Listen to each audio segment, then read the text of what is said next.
সন্ধেবেলায় চায়ের সাথে এরকম যদি চটপটা মুড়ি থাকে তো আর কোনো কথাই নেই। তো আবারও চলে এসেছি নতুন একটা ব্লগ নিয়ে।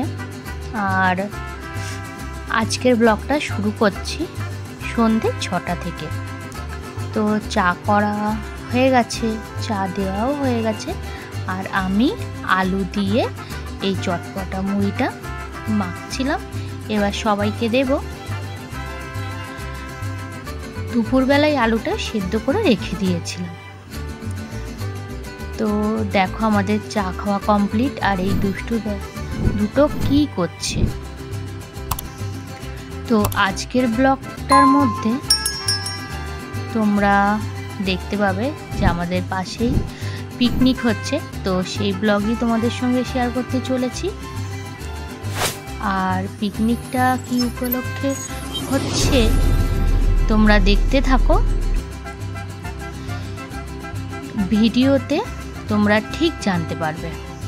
আর দেখো গান চলছে, আর দুই ভাই বোনের আনন্দ তো শেষ নেই, নাচানাচি শুরু। আর ওদের দেখে আমরাও বেশ মজা পাচ্ছি। দেখো আমাদের মাম্মাম কত ভালো মেয়ে, ভালোই পড়ছে। ওদের বাইরে গান চলছে, আমাদের মেয়েটা তাও পড়ছে। একটুখানি দেখো ভালো করে কি সুন্দর করে লিখছে।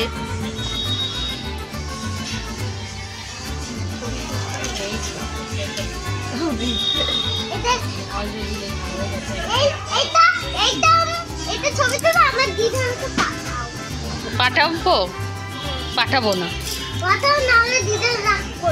তাই দিদান বলেছে যে ভিডিও করে ছবি করে তুই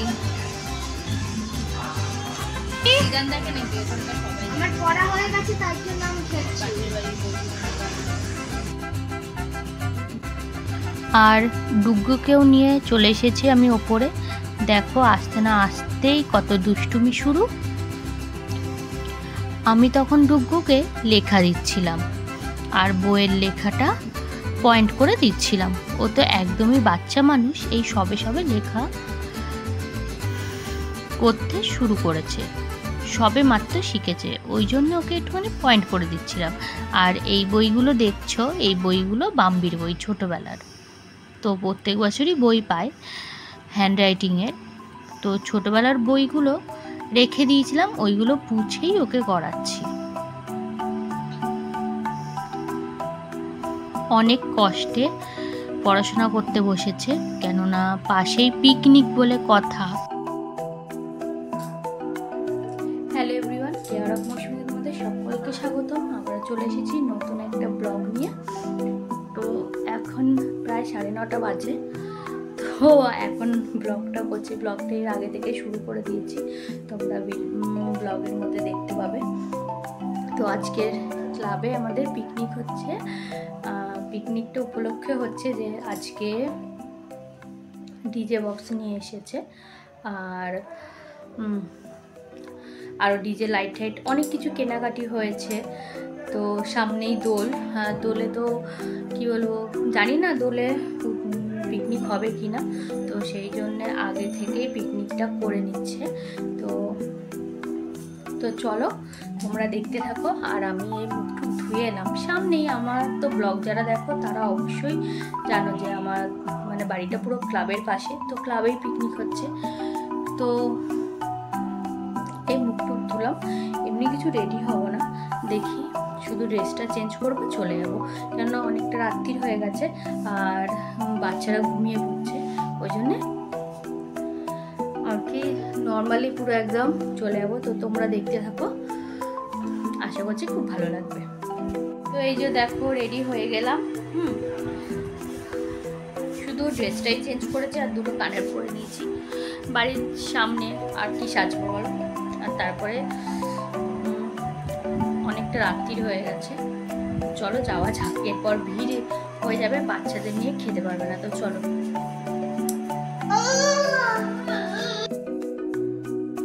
তো আমরা চলে এসেছি, আর সবাই বসে গেছে শুধু বরমশাই বাদ দিয়ে। তো বরমশাই দোকানে কাজ করছিল, আর আমরা বসে পড়েছি, মাকেও বললাম যে আমাদের সঙ্গে বসে পড়তে।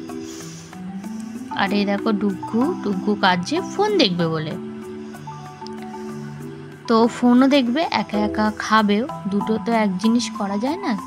বললাম যে আমি খাইয়ে দিচ্ছি, তুই ফোন দেখ, সেটা হবে না। ও ফোনও দেখবে প্লাস ও একা একা খাবে। তো সেই জন্যেই একটুখানি বায়না করছিল। আর এই দেখো আমাদের খাবার চলেও এসেছে। পিকনিকের মেনু ছিল খুবই সিম্পল, মাংস আর ভাত। মাংসটা কিন্তু খুব সুন্দর হয়েছিল। আর ডুগ্গু বসে বসে একাই খেয়েছে। ও মাংসটা ঝালি হয়েছে, আমাদের জন্য ঠিকঠাক, কিন্তু বাচ্চাদের জন্য খুব ঝাল। সেই জন্যে ডুগ্গু সাদা ভাতটাই বসে বসে খেয়েছে। ও সাদা ভাত খেতে বেশি ভালোবাসে, ওই যে খাচ্ছে আর ফোনও দেখছে।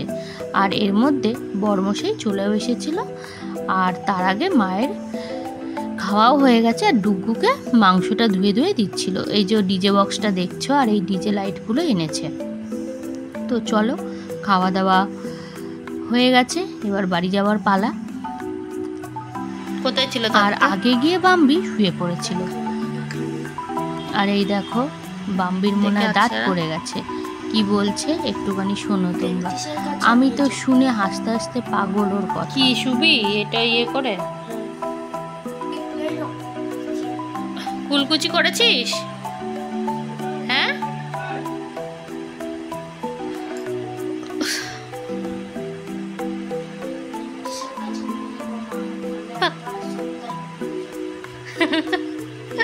তো দাঁত পড়বে না? দাঁত পড়ার সময় তো দাঁত পড়বে, ছোটবেলায় তো দাঁত পড়ে, এগুলো দুধের দাঁত। এই এই দাঁতটা কি আগে ভেঙে গেছিল? ছিল নিশ্চয়ই, তাহলে ভেঙে গেছিল।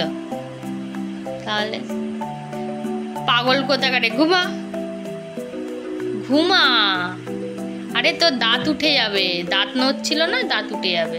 তো এই সাইডে দুটো সেই দাঁত পড়েছিল না ওপরে, হ্যাঁ উঠে গেছিল তো, তাহলে উঠে যাবে। ঘুমা, কোনো টেনশন নেই, ঘুমা।